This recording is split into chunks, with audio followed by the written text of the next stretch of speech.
fellow travelers, Mark here with Woltersworld, and today we're in Stratford-upon-Avon in England. And today I want to talk about are things that American tourists shouldn't pack when they come to Europe, because I see people bringing so many things they don't need, and it just makes your life so much difficult when you travel. So I really want to focus on a few things, because I've seen all these like BuzzFeed videos and influencer videos and articles about, oh, here are the 20 things you need to make your next 7-hour flight to Europe so much easier. Yeah, but then your next 2 weeks of backpacking around Europe are much more difficult having to carry all those things. And the thing is, some of those lists actually have some good stuff in there, you know, like, oh, if you're gonna bring, wear compression socks if you're gonna be traveling. Yes, that's really good for circulation, especially for old fart like me, right? But the thing is, sometimes they have things that are just so like mind-bogglingly dumb. Like, oh, you should bring a mini iron. You realize the hotels in Europe have irons? Yeah, they do. You don't need to bring one. Or my personal favorite, make sure you have a seat back organizer for your flight to keep all your stuff together. Do you need a seat back organizer when you're like at work for 6 hours or 7 hours? No. So that's what I want you to think about. The just dumb things on those lists when you're like, oh, that sounds kind of interesting, but do I want to lug it around? Anytime you go, do I really want to lug it around? And you think no, don't pack it, okay? But let's go into more specific things. And I think that goes into really, don't pack too much. Some people just bring too many things when they travel, and that kind of impacts what they're gonna do. Because the more stuff you have, the easier it is to rob you, because you're not gonna run after me if you've got 3 bags. If I take one, what are you gonna do? Leave the other 2 behind? No, so you don't wanna pack too much. And the thing when I think about too much, one, don't pack too many shoes.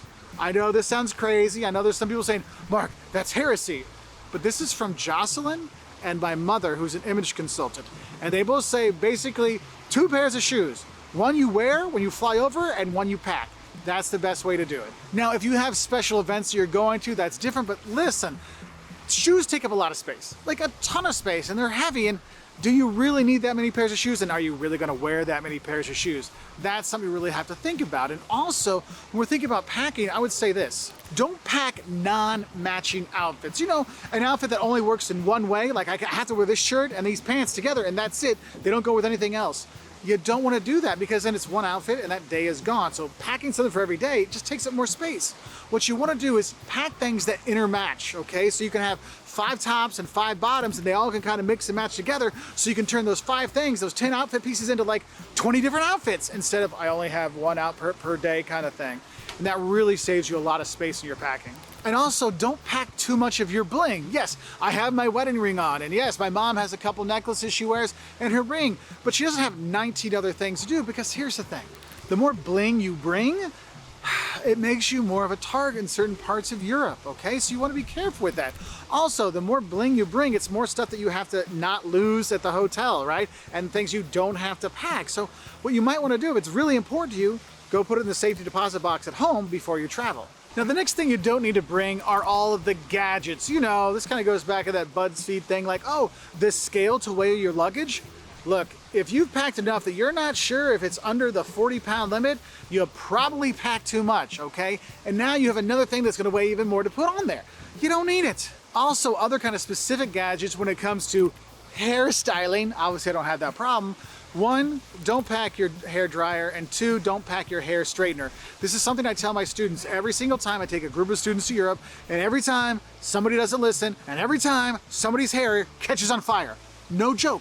Every time it happens, because you have this different voltage going through, and therefore your hair dryer, your hair straightener, they can't handle it, and literally you might get lucky and it only pops the fuse. Other times it actually bursts into flames, and I've had students that have had their hair catch on fire, okay? So don't bring it. If you really want to make sure you have your own hair dryer and your own straightener, I suggest picking one up at one of the local stores when you get here, and you'll notice you don't have to go to a big box store to get those things when you're in Europe like you do in the US. And really, those two basically fit into this idea of not bringing electrical devices that can't handle the changes in the voltage and the ampage and all those kind of things, because you may think, oh, I've got an adapter that I plug in the wall, I can plug anything into it.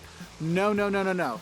Your phone, notice your phone has that cube, and your computer has that kind of big cubey chunky thing, and then you plug that into an adapter, and then that goes in the wall. Yeah, that chunky thing, that helps with all that conversion kind of stuff, so you don't have, things bursting into flames. So just leave the superfluous gadgets at home.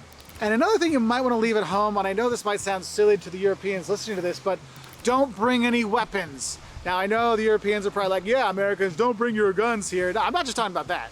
I'm talking maybe you have mace, or you have pepper spray, or you have a little wand baton, or maybe you have a taser for your safety. Look, you can't bring that stuff here. Like, you'll get arrested for that. You cannot have it. It's illegal in some countries in Europe. So those things you need to leave at home, okay? And if you're worried about your safety when you're coming to Europe, I'm gonna tell you, if you live in the US and you're coming to Europe, you are way safer here, anywhere you go, than you are back in the US, okay? Now, another thing not to pack when you're coming here is any kind of college sweatshirt, college t-shirt kind of thing, because, well, one, it gives you away as a tourist, right, that you're from the US. I mean, don't get me wrong, if you want to meet other dog fans, like when you're around, hey, go Dogs, or hey, Alana fans, ILL, go for it. But the college branded stuff just kind of gives you away. The thing is, if you want to get your college branded sweatshirt, why don't you get one from Oxford or Cambridge when you're here, or, you know, Wirtschafts- und Universität Wien, where I taught. You can do that. But honestly, those kind of things, I wouldn't pack those just because it just gives you away too much as a tourist. And next, I want to talk about something that people are going to get very upset about. And I'm going to tell you this. Don't pack pillows. You want to know why? Well, you're going to pack a pillow, like if you get the neck pillow, you know, at the airport, this big thing here, well, you have to carry that around for the next few days. And I love when people are backpacking in Europe and they've got it dangling off, you know, they've got it dangling off the back of their backpack, their backpack's on the ground, then it's on the floor and all this kind of stuff. You're like, ew, gross. Your neck pillow gets kind of nasty, but it's so big and bulky. Yes, it does make it more comfortable to fly. I'm not going to deny that, but do you want to carry that thing around for the next 3 weeks of backpacking in Europe? So you might not want to pack that. But also, I'm going to say this. Maybe don't pack your pillow from home either. Hear me out. Did you know in Europe, they have pillows? They have multiple pillows. They have lots of pillows, lots of different sizes pillows. No, it's not gonna be perfect like your pillow at home, but dragging your pillow around the world is not necessarily a really good thing to do, because one, you could lose it. You know, if the hotel doesn't know that it's your pillow, they might switch it out and you don't even realize it, and you might lose it.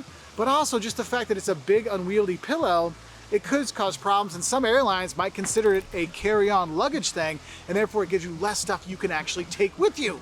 And please, don't try to do the hack where you use your pillow as an extra hidden, like, suitcase kind of thing. That's not cool. The thing is, if you're gonna be coming to Europe, you can pretty much get anything you want here in Europe. So you don't have to think, well, do they have diapers? Do they have aspirin?